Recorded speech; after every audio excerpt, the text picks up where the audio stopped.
سلجوق مسلمان ہوئے تھے محمود غزنوی کے دور میں، سلجوق ان کے بڑے کا نام تھا۔ تو ایک دفعہ محمود غزنوی نے سلجوق سے پوچھا اگر مجھے تیری مدد کی ضرورت ہو تو کتنے آدمی پیش کر سکتے ہو؟ تو اس نے ایک تیر دیا، کہا یہ ایک تیر ہے میرا،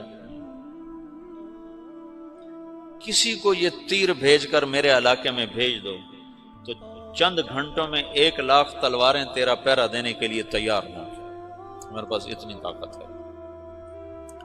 تو یہ سلجوق کی نسل میں تھا تغرل بیک۔ اللہ تعالیٰ نے جب عرب زوال کا شکار ہو گئے اور ضعف کا شکار ہو گئے، جیسے بڑھاپے کا کوئی علاج نہیں، جب قوموں پہ زوال آتا ہے تو اس کا بھی کوئی علاج نہیں، پھر اور قوم کو جگہ ملتی ہے۔ جیسے بڑھاپا ایک فرد پہ آتا ہے، ایسے بڑھاپا قوم پہ آتا ہے۔ قوم کا بڑھاپا جوانی میں نہیں لوٹ سکتا، جیسے فرد کا بڑھاپا جوانی کی طرف نہیں لوٹ سکتا، قوم کا بڑھاپا جوانی کی طرف نہیں لوٹ سکتا، کوئی علاج نہیں، نئی نسل کا آنا ہی علاج ہے۔ تو عرب دھل چکے تھے، 600 سال بہت ہوتے ہیں حکومت کو، اپنی صفات گم کر چکے تھے، اب نئے خون کی ضرورت تھی۔ تغرل بیگ پہلا شخص تھا جس نے آ کر اہل السنت والجماعت کو استحکام بخشا، شیعوں کی حکومت کو ختم کیا، بغداد سے، شام سے، ان سارے علاقوں سے۔ صلاح الدین ایوبی نے اسماعیلی شیعہ کی حکومت کو ختم کیا، مصر۔ العاضد ان کا آخری خلیفہ تھا۔ صلاح الدین ایوبی نور الدین زنگی رحمۃ اللہ علیہ کا پروردہ تھا، اس کا دوست تھا، اس کے دوست بھی تھا، بچہ بھی تھا اس کے سامنے، زیادہ لکھنے پڑھنے کا شوق تھا۔ پھر اللہ تعالیٰ نے اس سے کام لیا اور اس کو مصر کا گورنر بنا کے بھیجا، مصر کی مدد کے لیے بھیجا۔ تو وہاں اس نے صلاح الدین ایوبی نے وہاں ختم کیا، تغرل بیگ نے یہاں ختم کیا۔ تو پھر سلجوق جو تھے نا یہ اقتدار میں آئے، ادھر ختم ہو گئی سلطنت بنو عباس کی، مصر ایک چھوٹی سی ترکوں کی سلطنت۔ تو اللہ تعالیٰ پھر مرکزیت کے لیے ایک نظام چلایا، دو لشکر آپس میں لڑ رہے ہیں ایک میدان میں، ایک جنگلی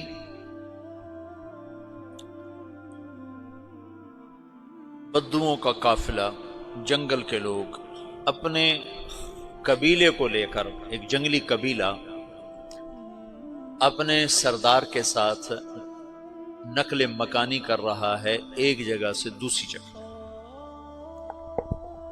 اللہ کا نظام کہ یہ لوگ چلتے چلتے چلتے اس وادی میں پہنچ گئے جہاں جنگ ہو رہی ہے، دو لشکر آپس میں لڑ رہے ہیں۔ جب یہ وہاں پہنچتے ہیں تو ایک لشکر کے قدم اکھڑ رہے ہیں اور دوسرا غالب آ رہا ہے۔ ان کو نہیں پتا شکست کھانے والے کون ہیں اور فتح پانے والے کون ہیں، ان کو نہیں پتا۔ اس جنگلی قبیلے کے سردار کا نام بھی تغرل ہے، تغرل۔ تو یہ سردار کہتا ہے جو شکست کھا رہے ہیں ان کی مدد کرو، کچھ پتہ نہیں کون ہے، کہتا جو شکست کھا رہے ہیں ان کی مدد کرو۔ تو 400 وحشی جنگلیوں نے فاتح لشکر کے پیچھے حملہ کر دیا۔ وہ تو ایک کافی ہوتا تھا، 400 دوڑ دوڑ جب تلواریں پڑیں تو چند لمحوں میں نقشہ بدل گیا، بھاگنے والے جم گئے اور جمنے والے بھاگ پڑے۔ جب جنگ ختم ہوئی تو شکست خوردہ لشکر کے بادشاہ نے ان کو بلایا، اسے پوچھتا ہے مجھے جانتے ہو میں کون ہوں؟ کہا نہیں۔ کہا تو تم نے میری مدد کیوں کی؟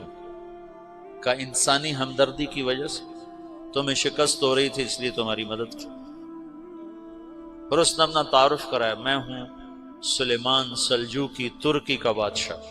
مسلمانوں کا لشکر تھا اور تاتاریوں سے شکست کھا رہا تھا، تاتاری فتح پا رہے تھے، مسلمان شکست کھا رہے تھے۔ تو وہ اللہ کی غیبی مدد بن کر آئے۔ تو وہ اس سے کہتا ہے میرے ساتھ رہنا پسند کرو گے؟ تم نے میرے اوپر احسان کیا ہے، میں اس کا بدلہ دینا چاہتا ہوں، میرے ساتھ رہنا پسند کرو گے؟ کہنے کا کر لوں گا۔ تو اس کو لے کر ترکی آیا، اور استنبول اس وقت روم کی حکومت میں تھا، اسے فتح کیا اس تغرل کے آگے چوتھے پانچویں پڑپوتے محمد فاتح نے۔ تو یہ استنبول ہے، یہ ترکی ہے، بیچ میں ایک چھوٹا سمندر ہے، یہاں ایک جاگیر ہے۔ تو سلطان سلیمان کہتا ہے یہ جاگیر تجھے وقف ہے، ادھر سے رومی مجھے تنگ کرتے ہیں حملے کر کر کے، تو میرا دفاع کرتے رہنا، یہ جاگیر تیری۔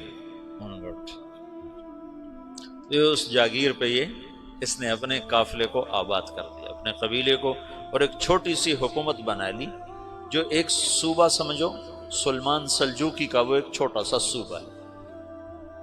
وہاں جب یہ رہ پڑا تو پھر یہ ایک شیخ کے بیت ہوتا ہے، وہاں شیخ طریقہ میں ان کے یہ بیت ہونے جاتا ہے، وہ اس کو رات اپنے پاس ٹھہراتا ہے، تو ایک کمرے میں ان کو ان کا خادم ٹھہراتا ہے۔ یہ جب کمرے میں جاتا ہے تو سامنے دیوار میں طاقچے پر قرآن پڑا ہوا ہے، تو یہ تغرل بیگ کہتا ہے یہ کیا ہے، یہ کیا ہے؟ تو وہ خادم کہتا ہے یہ کتاب اللہ ہے، قرآن ہے۔ اچھا، وہ اس کو وہاں چھوڑ کے باہر چلا جاتا ہے۔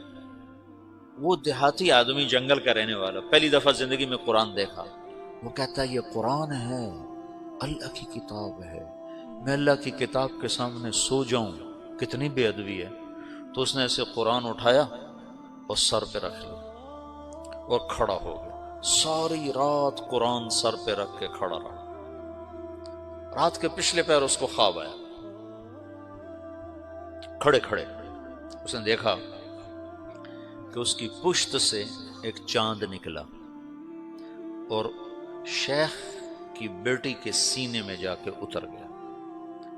پھر اس لڑکی کے سینے سے ایک درخت نکلا جو پھیلتے پھیلتے پھیلتے 3 بر اعظم پہ چھا گیا، افریقہ پر، یورپ پر، ایشیا پر۔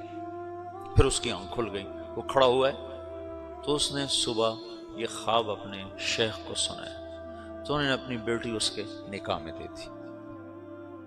اس بیٹی سے ایک بچہ پیدا ہوا، تغرل بیگ نے اس کا نام رکھا عثمان، عثمانی ترک نام سنا ہوا، جو میں نے کل بتایا تھا کہ 1924 میں وہ خلافت ختم ہوئی۔